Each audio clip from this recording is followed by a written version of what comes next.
आतापर्यंत हा मूल पुरुष या विषयाने घेतला. स्त्रियामध्ये सुद्धा हे विषय आहेत. लक्षात आलं का? तर मुलगा वय 8 ते 18, 18 नंतर अंतापर्यंत त्याचं विश्व. स्त्रियांचं कसं गणित आहे? बालरूप जे आहे, या बालरूपामध्ये काय येतं? त्यामध्ये तर एक पूजनाचा अधिकार दिला जातो, हरितालिका पूजन. काय आहे? तुम्ही केलं ना हरितालिका पूजन? किती वर्षापासून केलं? 4 वर्षापासून. बरं, किती वर्षापर्यंत? बरं, किती वर्षापर्यंत करायचं? लग्नापर्यंत करायचं. लग्नानंतर काय करायचं? नवऱ्याची पूजा.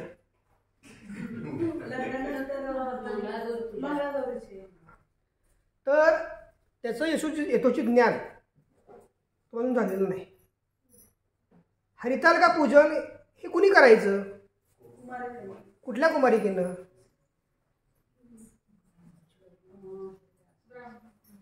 फक्त ब्राह्मण समाजातील वर्गातल्या कुमारिकेला हरितालिका पूजनाची परवानगी शास्त्राने दिलेली आहे, मी नव्हे. आणि ते पूजन 7 वर्ष फक्त आहे. लग्नापूर्वी 7 वर्ष हरितालिका. पार्वतीचं बालरूप. आणि लग्नानंतर गौरीहार पूजनानंतर मंगळागौरी 5 वर्ष हे पार्वतीचं प्रौढावस्था. 7 आणि 5 12 वर्षानंतर उद्यापन. आणि त्याचं प्रतीक म्हणून त्या पूजनामध्ये अन्नपूर्णा देवीचं स्थान दिलेलं आहे. 12 वर्षानंतर जर हरताळका करत असाल किंवा 7 वर्षानंतर जर हरताळका करत असाल त्याला महत्त्व शून्य. तुम्ही करताय, मरेपर्यंत करा, काय प्रॉब्लेम नाही आपल्याला. पण त्याचं तुम्हाला फळ लाभणार नाही. 7 वर्ष हरितालिका, 5 वर्ष मंगळागौर, बरोबर 12. आता मुलगी जी आहे, मुलीवर आई प्रेम किती करते आणि वडील प्रेम किती करतात? तुम्ही मुली म्हणून जेव्हा कार्य करत होता तुमच्यावर जास्त प्रेम कोण करत होतं, आई का वडील? कारण काय? आई प्रेम मुलीवर जास्त का करत नाही? मुलगी आईवर प्रेम करणार, वडिलांच्यावर प्रेम करणार, तो विषय सोडून द्या. पण मुलीवर प्रेम कोण जास्त करतं? कारण सांगा ना मला.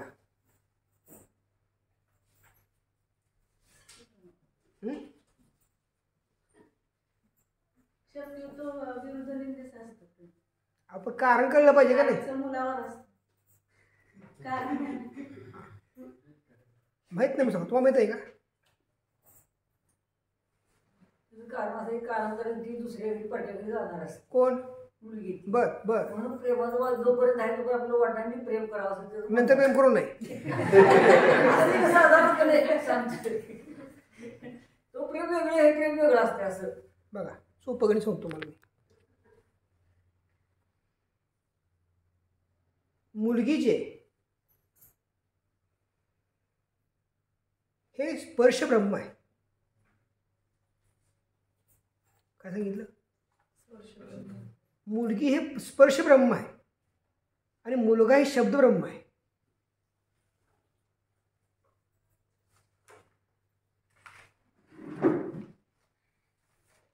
आता स्पर्श ब्रह्म म्हणजे काय? पाण्यात मारलेली काठी पाणी दुभागत नाही, फक्त तरंग तयार करत. काय सांगतोय? पाण्यात मारलेली काठी पाणी दुभागणार आहे का? नाही. मग काय होणार? तरंग तयार होणार. स्त्री स्त्रीवर प्रेम नाही करू शकत. आणि जरी केलं तरी अंतापर्यंत होऊ शकत नाही. तद्वत पुरुष शब्दब्रह्म जे आहे त्या स्पर्शब्रह्माची गरज आहे आणि स्पर्शब्रह्माला शब्दब्रह्माची गरज आहे. धन आणि ऋण लिंगाचा विषय तर घेऊ नका. काय सांगतोय? तुमच्याकडे पोपट असेल, पोपट की ज्या पोपटाला मानाखाली तिचं एक वर्तुळ असतं, त्याला पोपटच म्हणतात. आणि ज्याला वर्तुळ नसेल त्याला मैना म्हणतात. काय सांगतोय? मानाखाली वर्तुळ नसेल त्याला मैना म्हणतात, आणि ज्याला मानाखाली वर्तुळ असेल तर पोपट म्हणतात. मग एखाद्या मुलाला, पुरुषाला पोपट आवडतो का मैना आवडती?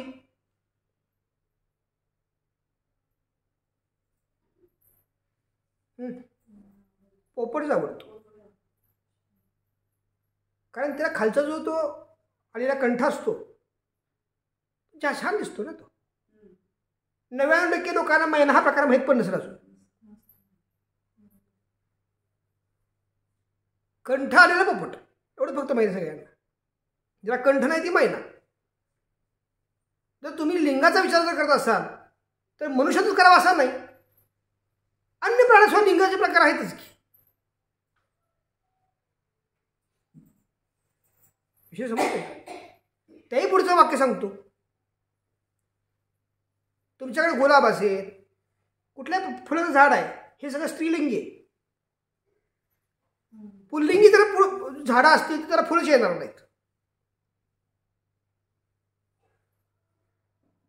म्हणून ते स्त्रीनं कधी म्हणलंय का, मी बया त्या फुलाचं झाड तो फुल काढणार नाही झाडाचं, का ती स्त्री आहे, तीच उलटी काढून द्यावा पहिली वाती.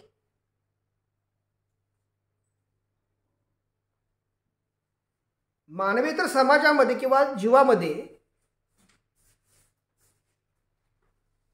लिंग हा विषयच नाही तिथं कुठे येतो. शब्दब्रह्म आणि स्पर्शब्रह्म. ज्या कुटुंबात मुली जन्माला आलेले असतात, मुलगा नसेल तिथं काय आलं? स्पर्शब्रह्म आलं, शब्दब्रह्म आलं नाही. तिथं मुलगा आहे तिथं शब्दब्रह्म आहे, स्पर्शब्रह्म नाही आहे. स्पर्शब्रह्माला ऍड करून घेणार नाही.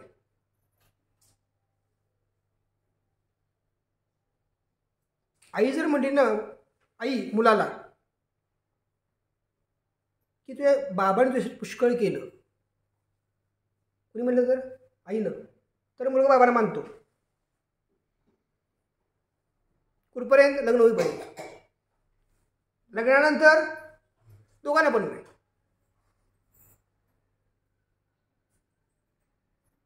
काय सांगितलं?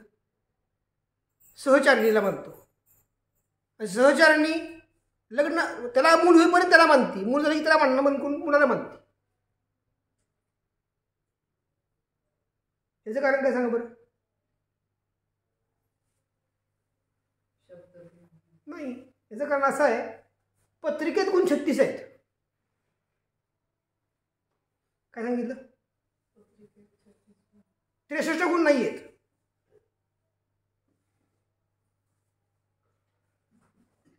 रक्त तुम्ही जरी काढून दिलं 36 वर्ष, तुमचा नवरा किती वर्ष, तुमची बायको किती वर्ष, 36 वर्षानंतर प्रेम रूपांतरित होतं. मान्य कराल? हा, रूपांतरित. गाढवावर होईल तो विषय, तो विषयच नाही.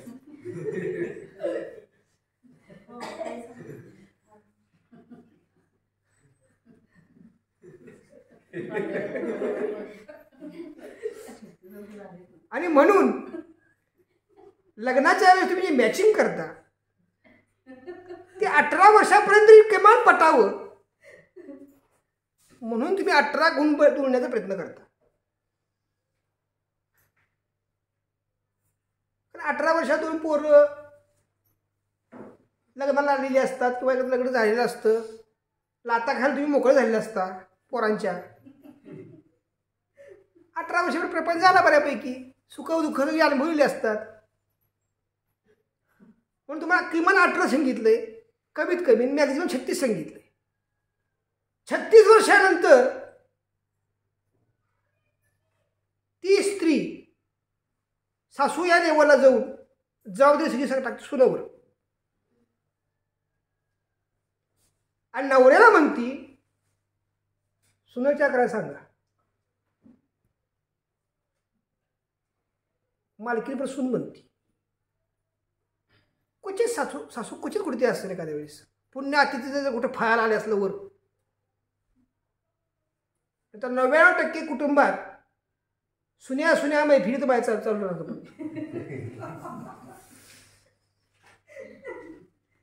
सिद्धांत मी बदलू शकत नाही. तिसरी अवस्था ही सुवासिनी अवस्था आहे. किती? 12 वर्ष तुम्ही जे पुण्य कमवताय, 7 आणि 5 12, ते तुम्ही 36 वर्ष मॅक्झिमम त्या कुटुंबात वापरू शकता. म्हणजे अगदी नातवापर्यंत. असं समजा या 12 वर्षामध्ये तुमचं लग्न झालं, पुढच्या 12 वर्षात पोरगं 12 वर्षात झालं,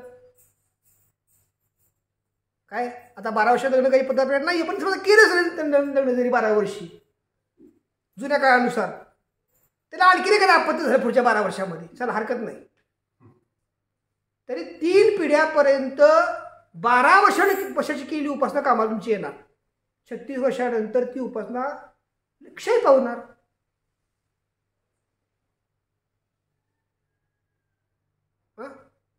का तुम्ही असं केलंय, वाटपुटी लावली आणि काय केलंय, आणि त्याचं लाईफ मरेपर्यंत हजारो वर्ष आहे. प्रत्येकाचं लाईफ ठरलेलं आहे, 5 वर्ष, 10 वर्ष, 20 वर्ष, 50 वर्ष, 100 वर्ष, त्याच्यावर लाईफच नाही. तर तुमच्या 7 आणि 5 12 वर्ष केलेल्या उपासनेचं फळ किती वर्ष आहे? सुवासिनी अवस्था पूर्णत्वाला जाईपर्यंत. म्हणून पती निधनानंतर, पतीच्या मृत्यूनंतर स्त्रीला शास्त्रामध्ये अधिकार नाहीत. मग तिला अधिकार फक्त कुठं राहतो? दोघांच्यामध्ये भांडण कसं लावायचं हा तिला अधिकार राहतो. कधी? पती निधनानंतर. आज बहुतांश कुटुंबामध्ये अशा काही पेन्शनर स्त्रिया असतील, पेन्शनर स्त्रिया म्हणतो किंवा पेन्शनर पुरुष म्हणतो मी, की त्यांच्या अंडर घर चाललंय. नावाला हे फक्त लग्न केलीत, भाजी कुठे करायची ती सांगणार, भात कुठं करायचं ती सांगणार, भात किती करायचं ती सांगणार. पेन्शनच असते ना इकडे.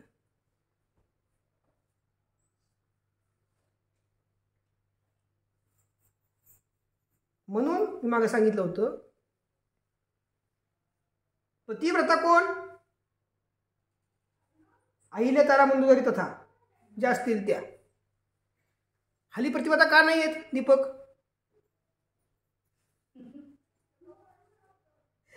नवऱ्याची काळजी बघा, नवऱ्याची काळजी घ्यायला भाग पडणं आणि घेणं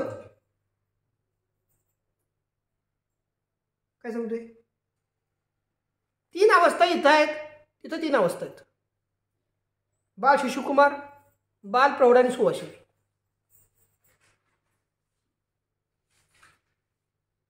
विषय कळतोय का? आता या दोन्ही विषयामध्ये, पुरुष आणि स्त्री या विषयामध्ये एक काय विषय आहे? तेज, दैहिक शक्ती. काय सांगतोय? बघा ना, पुरुषाला जर मूल होत नसेल,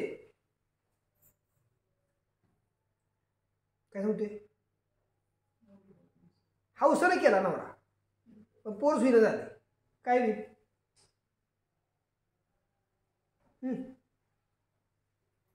तिचं मन प्रपंचात लागणार नाही. कोणाचं? तिचं. हेच लागणार नाही तर न लागेल, पण तिचं लागणार नाही. आणि तिला जर मूल होत नसेल तर दुसरा करून मोकळा होईल. काय कळलं? मोकळा होईल. आता ह्या सुद्धा आता स्त्रिया पण आघाडी होते, यायला लागेल हळूहळू, असं काय तुम्ही समजू नका. पण जुनं जे शास्त्र होतं तुम्हाला ते सांगतोय तुम्हाला. तर याचं दोन्हीचं कारकत्व, पृथ्वी आणि वायू आकाश,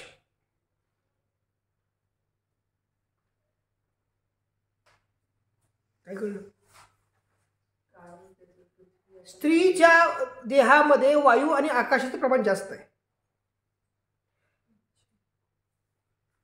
आणि पुरुषाच्या देहामध्ये पृथ्वी आणि आपचं प्रमाण जास्त आहे.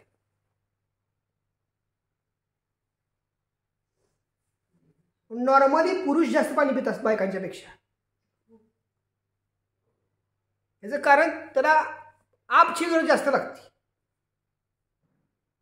पृथ्वी आणि आप तत्व हे जास्त प्रमाणात पुरुषाला लागतं आणि वायू आणि आकाश अतिबुद्धी बायका.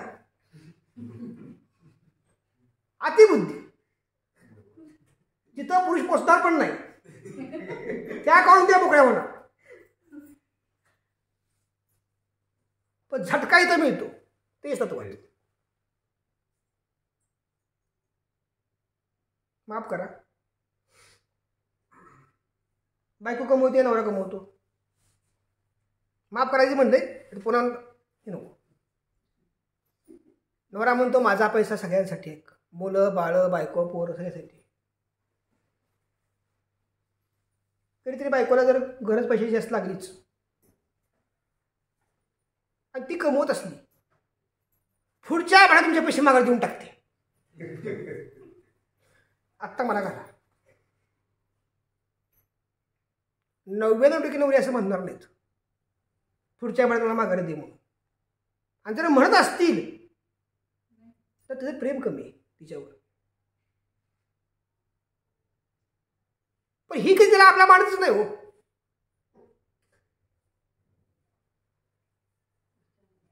पुढच्या वेळेस तुम्हाला देऊन टाकते आणि हिला पगार मिळाला म्हणजे वाटतं मी स्वर्गात टेकलीवर. दुसरं वाक्य, माझ्या पोरानं तिकडं जायचं नाही म्हाताऱ्यांच्याकडं. पोरं कोणाचं? हा, दोघांचं. म्हणती काय ती? हा, माझ्या पोरानं इकडे म्हाताऱ्याकडे जायचं. मग ती माझ्या पोरानं तिकडे जायचं नाही. मग संस्कारी काय घेतं? Right number. आपण तेच करायचं. आता बीज पेरलं गेलं का? बीज पेरलं गेलं, रक्तबीज तयार झाला. हे जे आहे ना, हे मिक्सर आहे. काय आहे? तुम्हाला कुठलीही भाजी मिक्सरमध्ये घ्यायची असेल तर हे जो वापर करा. कुठं तुम्ही माहिती पडणार.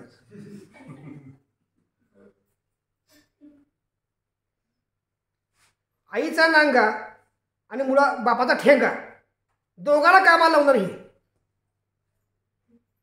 काय सांगतोय? संस्कार चांगले दिले तर मोठं करत, संस्कार वाईट दिले तर दोघांची वाट लावणार. दोघांची वाट लावणार. हे फार महत्वाचं आहे. आणि हे जर इकडून मिळालं फक्त प्रगती होईल. अधोगती तुमचं कधी होणार नाही.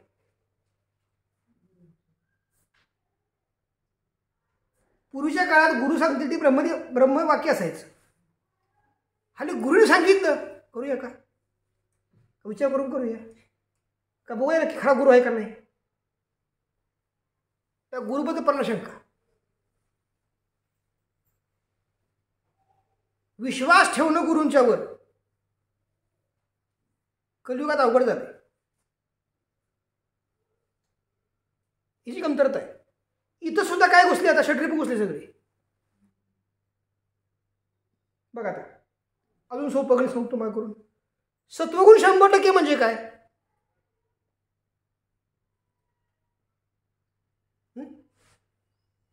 रजतमसत्व.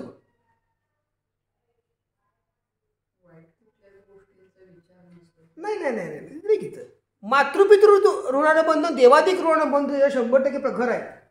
तो सत्वगुणी राहतो. आई वडिलांच्या बद्दल अढळ श्रद्धा, देवाधिकांच्या बद्दल अढळ श्रद्धा, तो 100% सत्वगुणी राहणार. आणि हे सोडून आपली मित्र आपली मैत्रीण, आपले आई बाप, बघा ना, आई आणि वडील त्या मुलाचा किंवा त्या मुलीचाच फक्त फायदा बघतात, पार्टनरचा फायदा बघत नाही शक्य. बघा तुम्ही काय सांगितलं.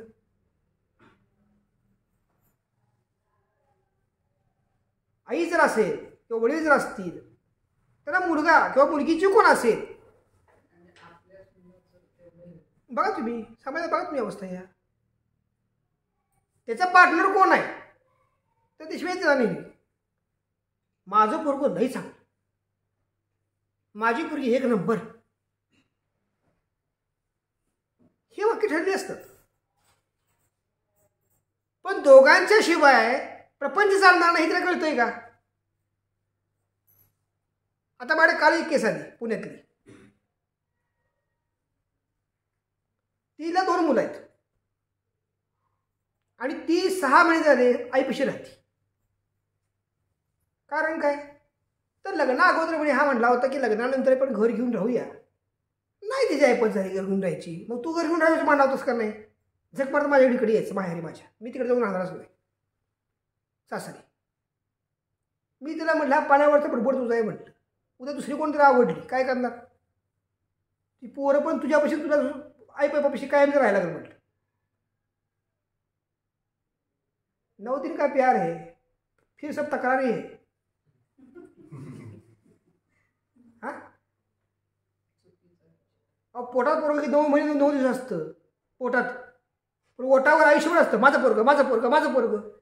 पोटामध्ये किती 9 महिने 9 दिवस, ओटामध्ये मरेपर्यंत.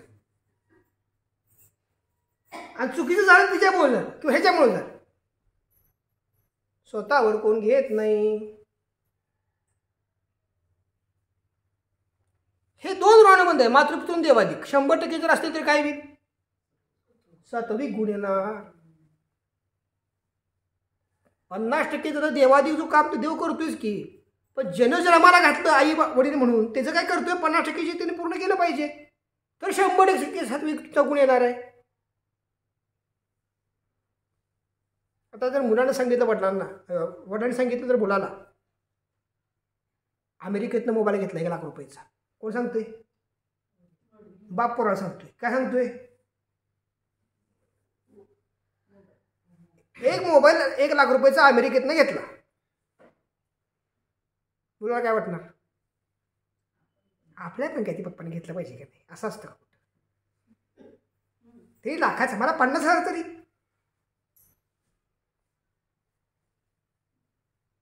पाहिजे का नाही वाटणार का नाही वाटणार. 100 रुपये चप्पल मिळती आणि 10,000 रुपये चप्पल मिळती. 10,000 चप्पल तुम्ही घेऊन मला सांगितलं बघ 10,000 चप्पल घेतली मी, मुलगा काय म्हणणार 500 तरी मला घेऊन द्या. तुमची जितकी तुम्ही मोठी हाऊस कराल तुमची मुलं त्या पद्धतीने अपेक्षा करणं साहजिक आहे का नाही. बरं 100 रुपयाच्या चप्पलीनं पाय संरक्षण होणार आणि 10,000 रुपयाच्या चप्पलीने काय होणार का वेगळं काय होणार आहे. पण तुम्हाला तुमचं आर्थिक हे आहे म्हणून फाजील तुम्ही जर खर्च करत बसला, त्या खर्चासाठी तुम्ही घरी कष्टही घेतले असतील, 20 वर्ष घासला असेल, तुम्ही जे घासलं 20 वर्ष त्याची जाणीव मुलाला आहे का. मुलं विचार काय करणार, पप्पांच्याकडे आहे मला मिळत नाही, त्यांनी कष्ट घेतले त्याला माहित नाहीत. काय सांगतोय, पूर्वीच्या काळी राजा स्वतःच्या मुलाला आधी राज्य चालवायला द्यायचा. काय करायचा, राज्य चालवायला द्यायचा. चालवता आलं तर राज्याभिषेक. आता चेंज तुम्ही काय करताय, नाही मागता घे, लॅपटॉप घेऊन देऊ का, मोबाईल घेऊन देऊ का, गेम बॉक्स घेऊन देऊ का, हॉस्टेलमध्ये सोय असली तर नाही तर रूम घेऊन तुला एखादी देऊ का, फ्लॅट घेऊन तुला देऊ का. आई अशी सगळी.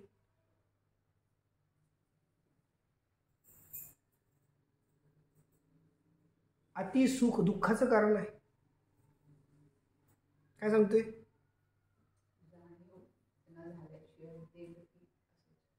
अतिसुख हे दुःखाचं कारण आहे. आणि याही पुढे वाक्य मी असं सांगेन, मुलांना स्वबळावर कमवायला शिकवा. माझं आहे, तुझ्या गरजेपुरतं मी देईन.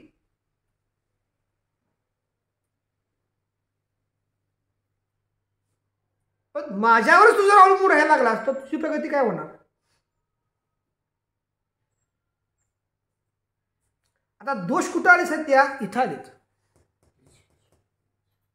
दोष इथे राहिले नाही तर इथे राहिले नाहीत. बघा ना, पूर्वी दोष होते रक्तामध्ये, रक्तामधून गेले मांसामध्ये, मांसामधून गेले हाडामध्ये, आणि हाडातले दोष काही निघत नाहीत. काय कळलं? हे बघा, रक्तात दोष निर्माण झाले, रक्त चेंज करता येईल. चरबी दोष निर्माण झाले, चरबी कमी जास्त करता येईल. हाड चिंबलं, आता काय कराल?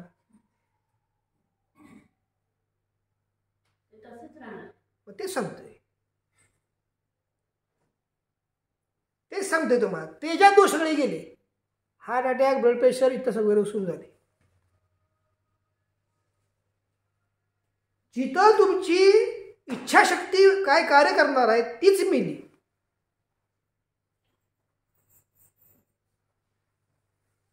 आता घुमाघुमी नाही, आता अंगात देव आला आहे, अंगात पिशाच आलं, भूत आलं, घुमायला लागले, वानगड संपली. ते तर ॲडव्हान्स गेली, पुढचं बॅक्टेरिया ॲडव्हान्समध्ये गेली पुढे सगळ्यात. पूर्वीचा काळ गेला, हे अंगात यायचं, ते घुमायचं, मग ते मागायचं, मला कुकचा मान दे. आता मान कुठलं मागतंय? रोग सगळे, हार्ट अटॅक, बायपास सर्जरी, खून की कमी, भरदो, एक एक घरात संपत्ती देत. ह्याला कारण काय? देशशक्तीची कमतरता. ह्याचे कारण काय? देशशक्तीची कमतरता. याचं कारण कुठं गेलं? माता पिता देवाधिक मंद.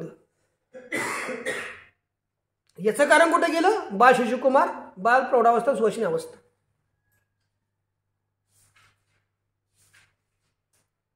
तुम्ही म्हणता देवामुळे झालं. काय देवा संबंध आहे? हे तर कुठं देवा संबंध असं तुम्ही सांगा मला.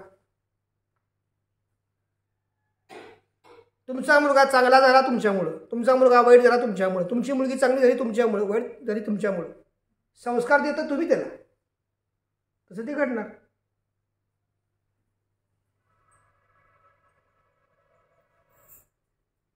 दुसरं उदाहरण सांगू. भक्त प्रल्हाद, ज्याला मला कोणाच्या पुटी आला? कोणाच्या पुटी आला? हिरण्यकश्यप. मग हिरण्यकश्यपाच्या पोटी भक्त प्रल्हाद येऊन तो हिरण्यकश्यपाचा गुण, राक्षसी गुण त्याने प्राप्त नाही का नाही केले? इथं जे होतं, त्याची आई जी होती ही विष्णूची भक्त होती. तिने प्रार्थना केली विष्णूला की माझा मुलगा देवासारखा असावा, ना की राक्षसासारखा. याही पुढे एक वाक्य सांगतो. आपल्या मगाचा विषय राहिला 5 ते 8 वर्ष वय, कुमारावस्थेतलं. समाधानी अवस्था कुठं आहे? बघा ना, बाल अवस्था सुखाची आहे, शिशु अवस्था शांतीची आहे. शांती कुटुंबात. बाल अवस्थेमध्ये काय सांगितलं? कुठून आलो, कुठून निघालो, काय करतोय. समाधान अवस्था कुठं आहे? कुमारावस्थेतली. माहिती आहे? 3 लोकात आहे, इहलोक, परलोक, स्वर्गलोक. काय कळलं? 5 ते 8 कुमार अवस्था ही समाधान अवस्था आहे. ही कुठं वास कुठं करते समाधान अवस्था? इहलोक, परलोक, स्वर्गलोक. आता इहलोक, परलोक, स्वर्गलोकामध्ये कुठली देवता वास करते? तर येतो कुठं?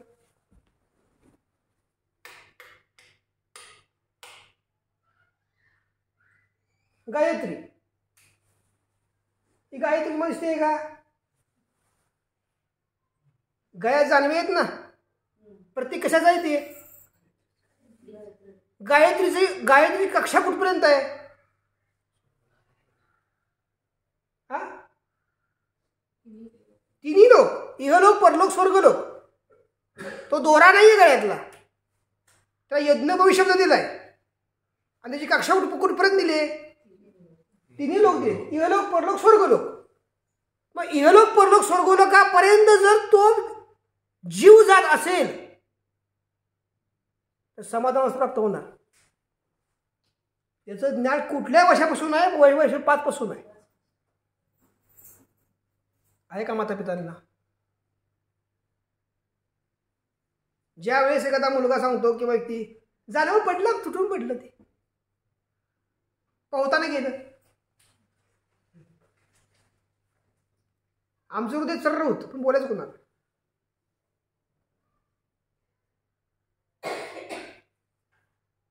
गायत्री मंत्राचा आधी वांध,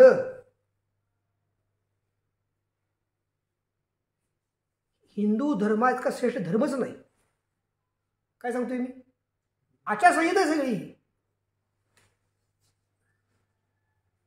तुमच्या जर गळ्यात यज्ञोपवीत असेल तर तुम्ही प्राप्त जन्मात 3 ठिकाणी जाऊन विहार करू शकता.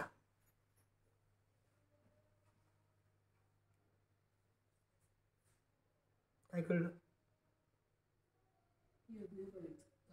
नुसतं यज्ञोपवितामुळं, नुसत्या एका यज्ञोपवितामुळं तो जीव 3 लोकात भ्रमण करू शकतो.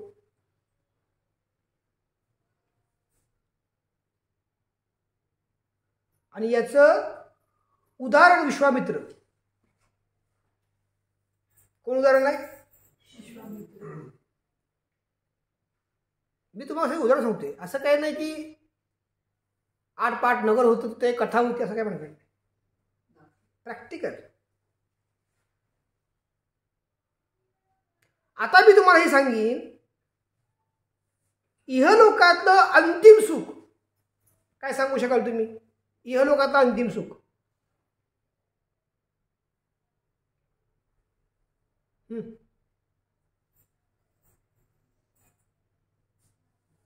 सेवन स्टार हॉटेल तुमच्या भाषेत.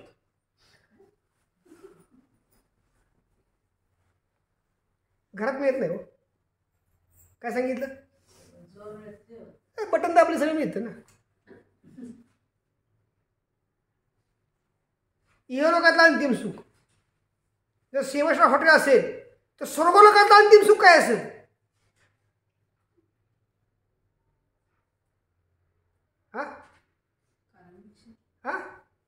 नाही विचारतोय काय अंतिम सुख काय असेल विचारतोय.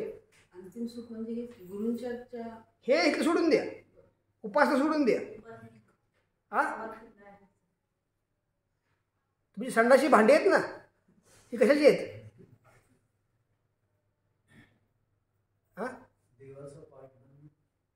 काय झालं? देवाचा पाठ पण देवाचा एक अंश.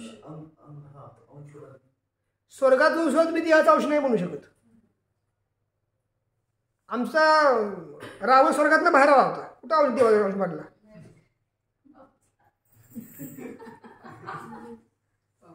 हिरण्यकश्यप घ्या, रक्तबीज घ्या, हे सगळं स्वर्गातनं आली, खाली आलेली जत्रा आहे. कुठे देवाची पार पडली?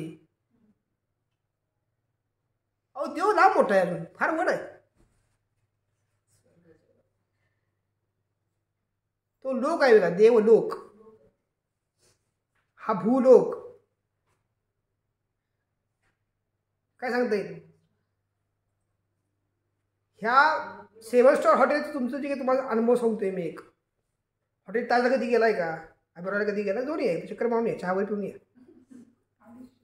500 जाऊ दे, तुमचं काय करायचं ते. तुमचं या पृथ्वीवरचं जर अंतिम सुख असेल असं म्हणतोय तुम्हाला मी, तर स्वर्गातलं तुमचं अंतिम सुख काय असेल?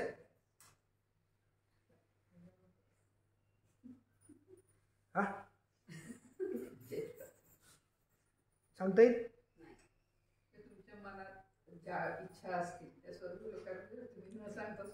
अहो स्वर्गात जाताना इच्छाच कशी राहत नाही. काय बोलताय तुम्ही? सगळ्या इच्छा इथं पूर्ण होतात. तुकाराम काय चिपळी घेऊन काही सगळी इच्छा पूर्ण काय केले का स्वर्गात? सगळी तशी ठेवलं होतं. आवडीकडे गुर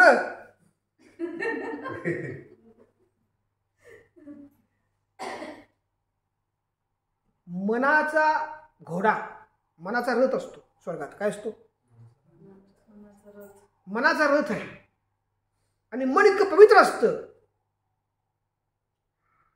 की तुमच्या शेजारी आता एखादा मित्र तुमचा चालला असला, नवऱ्याचा मित्र, तर तुमचं लक्ष कुठे जाणार?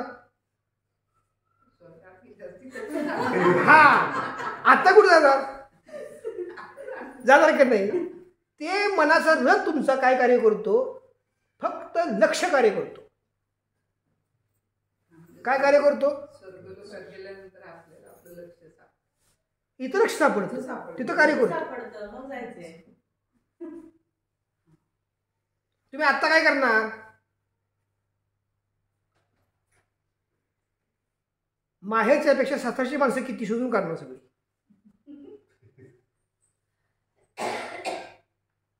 मी सांगितलं स्त्रियांची बुद्धी फार पुढे चालते.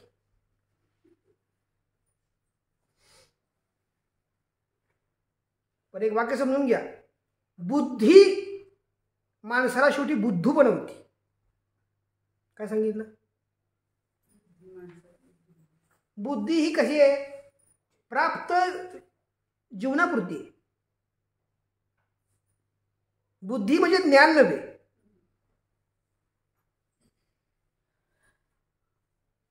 काय सांगतोय? कसं असेल सांगा की? बुद्धी ही, बुद्धीचा अर्थ काय? शेवटची अवस्था काय? निर्बुद्ध.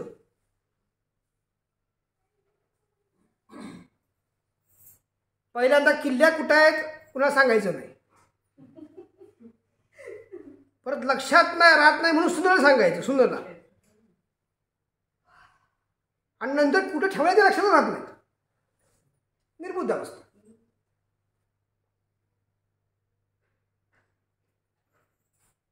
बुद्धी गंजती. काय सांगतोय? कशामुळं? पापामुळं. काय सांगितलं? गंजवतो बुद्धीला. आता मजा बघा, एखाद्या मंदिरात गेला, अभिषेक घातला. अभिषेक घालता तुमचा उद्देश काय असतो? नाही, माझे दोष तिकडे जावेत. माध्यम काम तुमचं असेल, पण दोष कुठे जावेत? कुठे जावेत? कुठं? दुसरीकडे कुठं? पुजाऱ्याकडं. देव दोष घेतच नाही. दोष कोण घेतं? पुजारी घेतो. पुजाऱ्याला जर दोष काढता नाही तर काय होतं? कुळाचा नाश. देव जागेवरच. देव काहीच करत नाही. दोष निर्माण कोण करतंय? माणूस.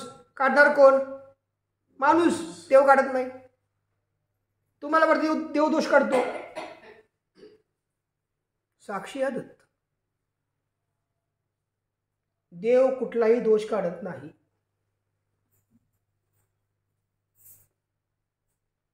काय सांगितलं? ही तर सगळं गणित आहे त्याच्यापाशी. ह्या सगळ्याचं सार इथं आहे.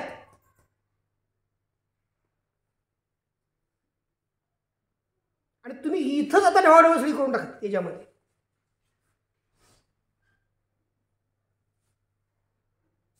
दहा वर्ष प्रपंच केला, काटा कोटरीनं पैसे कमवून ठेवले साईडला, नवऱ्या स्वतः माहीत नाहीत. नवऱ्या पैसे मिळतात का? नाहीत. माझे पैसे इथं गेलं, त्याला माहिती आहे वरच्या. सत्यानं वागा. कसं वागा?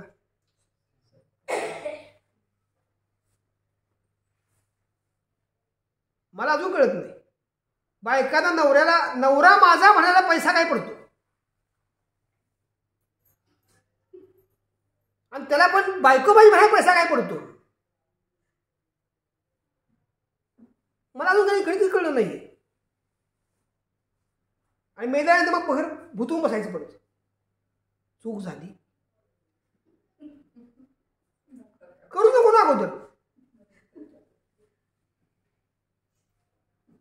1.5 लाख कुटुंब बघितली मी. किती? 1.5 लाखात मला एक असं कपल दिसलं नाही की तिथं खरं बायको प्रेम आहे, बायकोचं खरं नवरं प्रेम आहे. खोडता शब्द माझा. एक व्यक्ती दिसली नाही मला अशी, कारण माझा सगळा अभ्यास आहे. दाखवायला असतं वेगळं तर करायचं असतं वेगळं.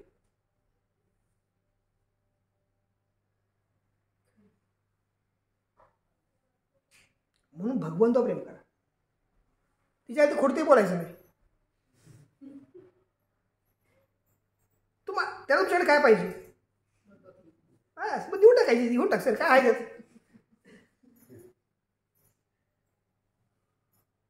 आणि भक्ती दिली किती प्रसन्न होतात.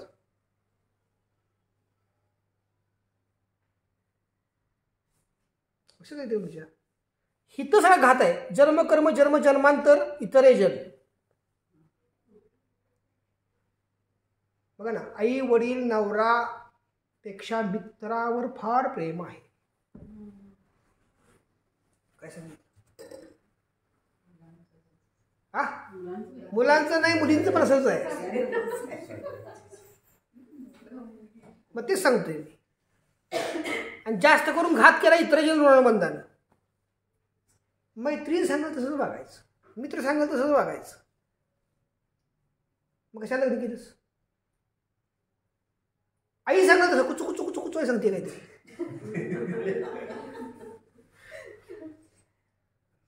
का काढवताय राखत्या प्रपंच दुसऱ्याच्या? हा, ही पाप आहे, सरळ सरळ पाप आहे. फेडणार कुठे तुम्ही?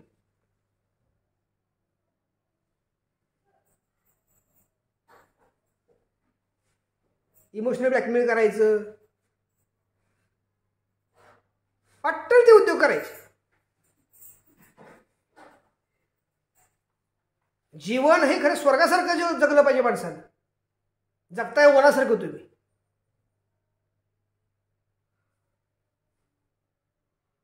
अहो, कुटुंबाशी लोक बघितली तुम्ही, बायको नवऱ्याच्या मृत्यूची वाट बघते, नवरा बायकोच्या मृत्यूची वाट बघतो. अशी कितीतरी कुटुंब मी स्वतः बघितलीत.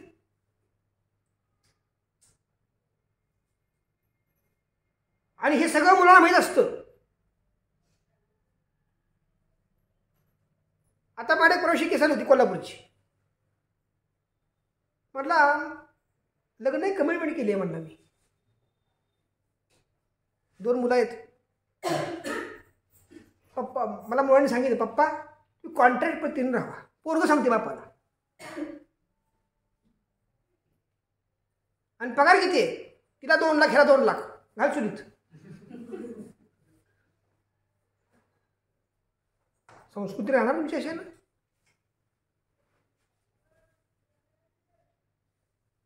म्हणून अतिसुख काहीच कामाचं नाही. अतिसुखाने विनाश ठरलेला आहे. आणि अशी काही काही उदाहरणं आहेत की मी तुम्हाला सांगू शकणार नाही आज. मोठे मोठे विनाश केले गेले त्यामुळे.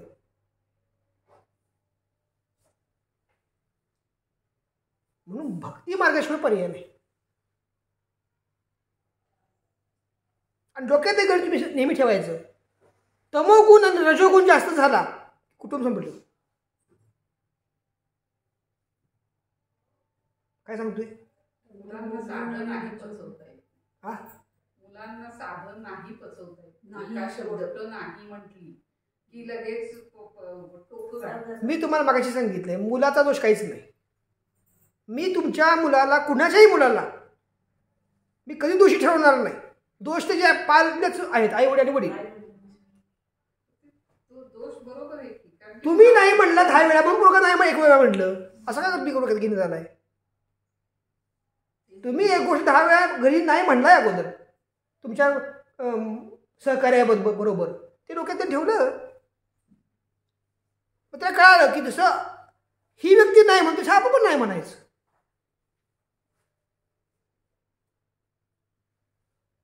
अहो, तुम्हाला पटणार नाही, एक सत्पुरुष, नवरा बायकोचं पटत नव्हतं म्हणून बायको नवऱ्या सत्पुरुषाकडे गेली. मला म्हणली आमच्या नवऱ्याचं माझं काही पटण झालं, काय पण करा महाराज, पण आमचं पटलं पाहिजे. ते पागळलं. म्हणजे घे उपासना ही. ती सगळी उपासना दिली, रोग त्याला जाडला महाराजाला त्या. मग तो महाराज दुसऱ्या मोठ्या महाराजाकडे गेला.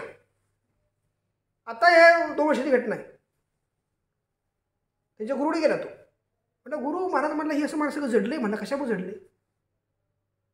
तू म्हणलं ते अमुक अमुक व्यक्तीचं काम केलंस ना? हो म्हटलं केलं काम. ती व्यक्ती भली पाठवी होती. तिचं चांगलं करण्याकरता तिचं बाप तुझ्या टाळक्यावर आलं, तर तुला हे पाप साधनेनं जाळलं पाहिजे, नाही तर भोगलं पाहिजे. काय कळलं? अहो भोगलं पाहिजे म्हणजे त्यात परत 10 वर्ष गेली. आयुष्य जातं आयुष्य एखाद्याचं कर्म काढण्यात. म्हणून मी डायरेक्ट कधी कर्मात हात घालत नाही. काय सांगितलं? घालायचंच नाही. आता यांचीच केस आली प्रवेश मायापाशी. म्हणजे पहिले शिर्डीला जावं. त्यांना म्हणलं अधिक विधी करा. नवीन लोकांना कळत नाही. म्हणजे शिर्डी गाठा. अनुभव द्यायचा. अनुभूती घ्यायला लावायची, मग इकडे ये म्हणायचं. आता काय होणार? कर्म आघात करतं. ज्याला कर्म कळाली त्याला ते कळालं, नाही काय ते अडकलं.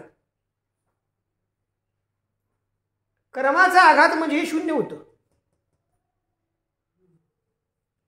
व्याधी जडती. व्याधी का जडती? व्याधी हे निघून गेलेलं असतं, संपलेलं असतं. तेच गेलं की व्याधी जडती.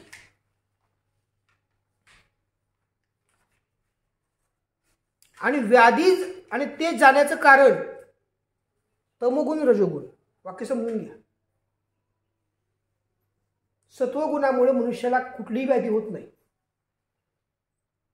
तमोगुण म्हणजे अहंकार, षड्रिपू, आणि रजोगुण.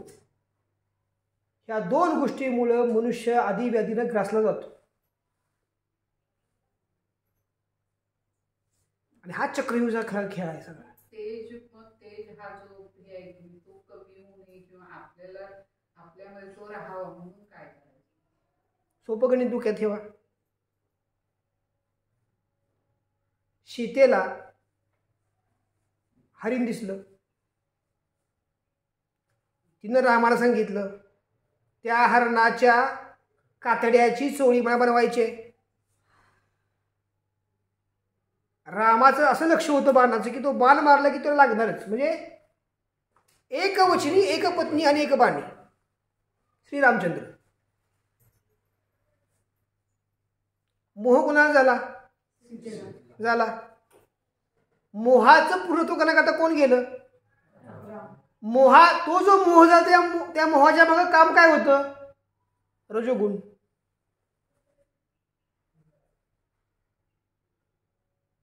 समजतंय का? बायकोला नाही कसं म्हणायचं. आता सीतेला माहित आहे, लक्ष्मणाला माहित आहे की एक बाण मारला की ते हरिण मारणार. पण मारीच राक्षसानं हाक मारली, लक्ष्मणा धाव. राक्षसानं हाक मारली रामाच्या आवाजामध्ये. रामाच्या आवाजात हाक मारल्यानंतर सीता काय म्हणली? नवरा हाक मारतोय, जा बाबा. तो म्हणतो तुझी रक्षा करायला सांगितले. माझ्या रक्षेपेक्षा ते महत्वाचं आहे. कोण? राम. त्या तेजाला रजोगुण लागला. काय ती सीतेत नाही रामात होती. बाण सीतेने मारला का?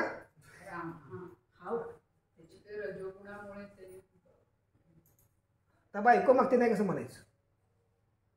देव असला म्हणून काय झालं? लक्षात आलं का?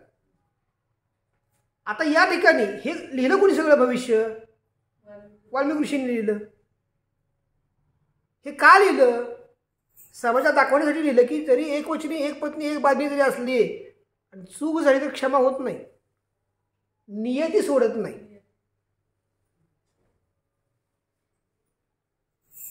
मग तुम्ही घडोघडी किती पाप करताय?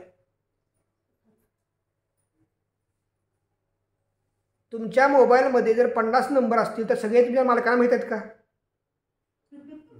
नाहीत. प्रत्येक रेकॉर्ड चेक करून बघा तुम्ही. त्यांच्या पण माहित नसतात बायको. नवऱ्याच्या पण बायको माहित नसतात. त्याला तुम्हीच करणार आहे. हो. दोघातलं जे एकरूपत्व आहे ते तुमचं नाहीये. नसते. आणि कलियुगामध्ये हे 2 गुण फार वाढलेत, तमो आणि रजो. सत्वगुण बघायला मिळत नाही. माफ करणं ही पद्धत संपली. संपली. दुसऱ्याने माफ करावं अशी इच्छा असते. दुसऱ्याने मला समजून घ्यावं, मला ॲडजस्ट करावं, मला माफ करावं असं आपलं वाटतं. पण आपण त्याला माफ करणं म्हणजे किती मोठा डोंगर आहे तो.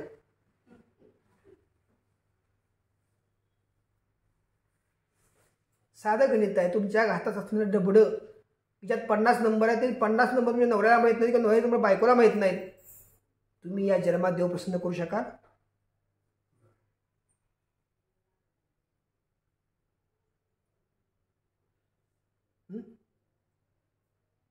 तुम्ही या जन्मात देव प्रसन्न करू शकाल? तुमचा कॅटलॉग सगळ्या देवाला माहित आहे.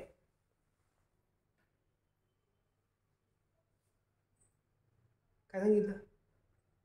याच्या पुढचं वाक्य सांगतो. तुम्ही केलेली आजपर्यंतची अनेक पापं आणि अनेक पुण्य मला माहिती आहे. मी ओपन केलं का नाही केलं? हात नाही घालायचे. तुम्ही जेव्हा मला सांगाल दादा माझ्याकडनं हे घडले उपाय सांगा, 100% सांगायचा.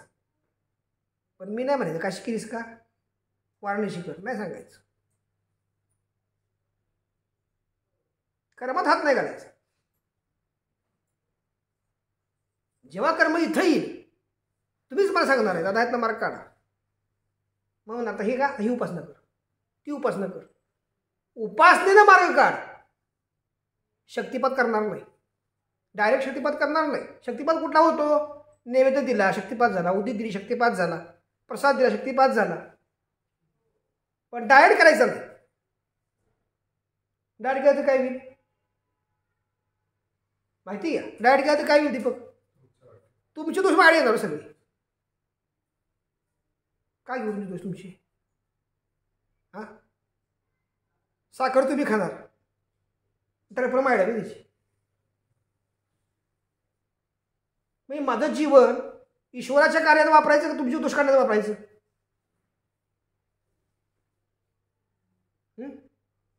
बरं, तुमची मी दोष काढले ते सगळी, तुम्ही काय प्रॉपर्टी पाहिजे नाव तुमची करणार आहे का? बायकोसुद्धा तुम्ही नावं करणार नाही, काटाचे नावं करणार. आयुष्यात बायकोने जर कष्ट घेतले असले तरी प्रॉपर्टी बायकोचे नाव होत नाही. लक्षात वाक्य घे, समजून घ्या.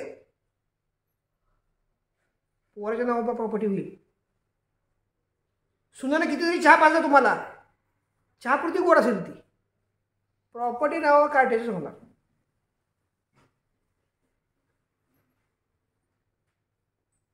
सत्य का सत्य?